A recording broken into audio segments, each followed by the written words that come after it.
Assalamualaikum warahmatullahi wabarakatuh dan salam sejahtera. Tahniah kerana anda telah mendaftar sebagai seorang sukarelawan dalam program imunisasi COVID-19 kebangsaan. Jasa dan pengorbanan yang bakal anda taburkan kepada negara tidak boleh dinilai dengan mata wang.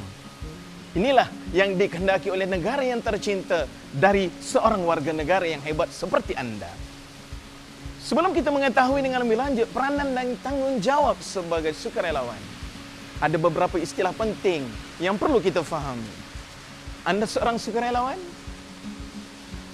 Istilah-istilah ini sangat penting untuk memudah dan melancarkan lagi urusan anda sebagai sukarelawan. Ada 6 istilah utama. Pertama, PPV, Pusat Pemberian Vaksin. Kedua, Ketua Pusat Pemberian Vaksin. Ketiga, vaksinator. Keempat, penerima vaksin. Kelima, sukarelawan. Dan keenam, penyelia sukarelawan. Kesemua istilah ini perlu anda fahami kerana inilah nanti yang akan memudahkan lagi tugas anda sebagai sukarelawan semasa berada di lokasi. Selain daripada itu, anda juga harus mematuhi segala code of conduct yang telah ditetapkan di lokasi-lokasi masing-masing. Ingat, pastikan anda terus menghayati dan memahami semua segmen-segmen yang bakal anda lihat sebentar lagi.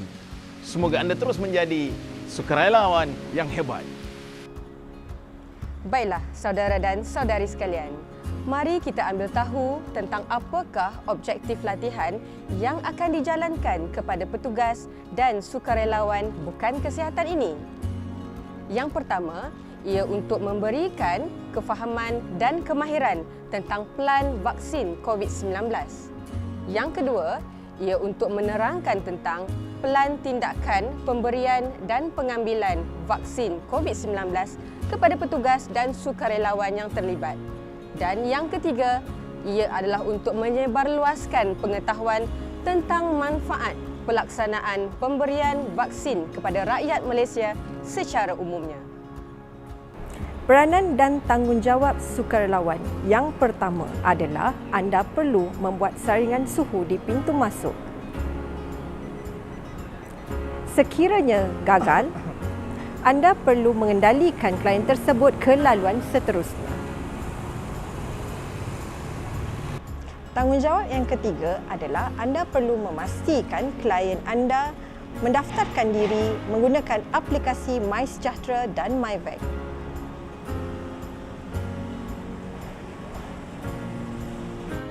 Tanggungjawab anda yang keempat adalah anda perlu membantu mengedarkan borang kebenaran untuk menerima vaksin. Yang kelima adalah anda juga perlu untuk memberi penerangan dan maklumat berkaitan vaksinisasi.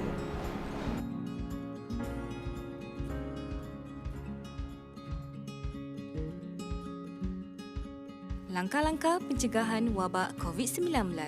Pertama, kemaskini maklumat berkenaan COVID-19 setiap hari.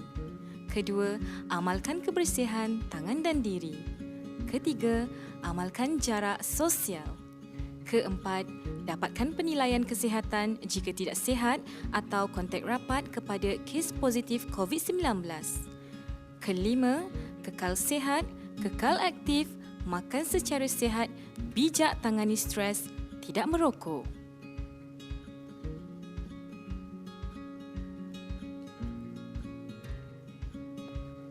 Pendaftaran dan penugasan sukarelawan. Sebagai warga negara Malaysia yang ingin mendaftarkan diri sebagai sukarelawan boleh mendaftar di Sistem Pengurusan Sukarelawan VMS yang dibangunkan oleh Persatuan Bola Sabit Merah PBSM. Sukarelawan boleh memilih tarikh dan PPV untuk berkhidmat. Sistem yang akan memanggil sukarelawan adalah menerusi sistem SMS yang memastikan sukarelawan hadir bertugas. Setiap penyelia sukarelawan yang merupakan pegawai belia dan sukan daerah perlu memanggil sukarelawan di pejabat belia dan sukan daerah untuk diberi taklimat dan diberi borang kesihatan dan keselamatan. Dalam keadaan sukarelawan tidak hadir, penyelia perlu mencari sukarelawan lain untuk menggantikan ketidakhadiran tersebut. Kita dah saksikan beberapa segmen sebelum ini yang memaparkan peranan dan tanggungjawab, objektif kepada latihan, panduan-panduan asas, code of conduct sebagai sukarelawan. Rasa-rasa Laika, ada lagi ke perkara yang perlu kita ketahui bersama? Secara keseluruhannya dong, ada yang paling penting sekali adalah sebagai seorang sukarelawan kena patuhi etika tertentu. Dengar tu, etika. Kalau kita dah dengar yang tadi loh, kalau kita tak mematuhi etika ni, maka rosaklah secara keseluruhan nama sukarelawan tersebut. Alamak. So apa dia etika dia? Apa dia etika? Semua tengah tunggu tu. Tengah tunggu. Apa? Yang pertama, gaya bahasa badan, percakapan, senyuman dan sebagainya. Jadi loh, pada hari kejadian, bila pelanggan kita sampai, bila tetamu kita sampai, kita kena senyum. Macam mana senyum loh? Senyum. Walaupun gigi jarang tak apa, tak ada masalah ya. Ikhlas senyum, dan juga kena yakin. ikhlas. Yang pertama, kita kena senyum, kita kena mesra. Alright. Bila tetamu datang, kita kena sambut tetamu tu dengan bersungguh-sungguh dan beri bantuan yang bersungguh-sungguh. Seikhlas hati lah Seikhlas ya. hati, betul. Alright. Dan Tanpa mengira. Kaum, agama, bangsa, warna kulit dan sebagainya. Okey. Dan yang paling penting sekali dong, kita kena jaga keharmonian rakan-rakan sekerja. Itu penting. Harmoni rakan sekerja, saling bantu-membantu. Jangan biarkan kawan seorang je. Itu bukan sukarelawan lah nama dia kan. Jangan biar juga ini kerja aku. Ini kerja aku tak boleh. okey. Itu kerja kau. So kita mesti menjaga keharmonian dan juga bantu-membantu antara satu sama lain. Right? Itu yang pertama. Yang pertama. Okey. Yang kedua, kena jaga etika pemakaian kita. Etika, nampak tersasar saya. Kan gitu. Etika pemakaian. Alright. Jadi kalau orang lelaki, apa etika pemakaian yang Kalau smart casual? orang lelaki smart casual, dia mesti berkola. Betul. Betul ke? Betul. So, kalau yang datang pakai t-shirt, jangan pakai round neck. Pastikan anda pakai mestilah orang kata lengkap kan. Mesti macam ada ni gaya. loh. Macam ni? Just nice. Okey, Just terima kasih. nice. Terima kasih Kak. Itu untuk seorang lelaki.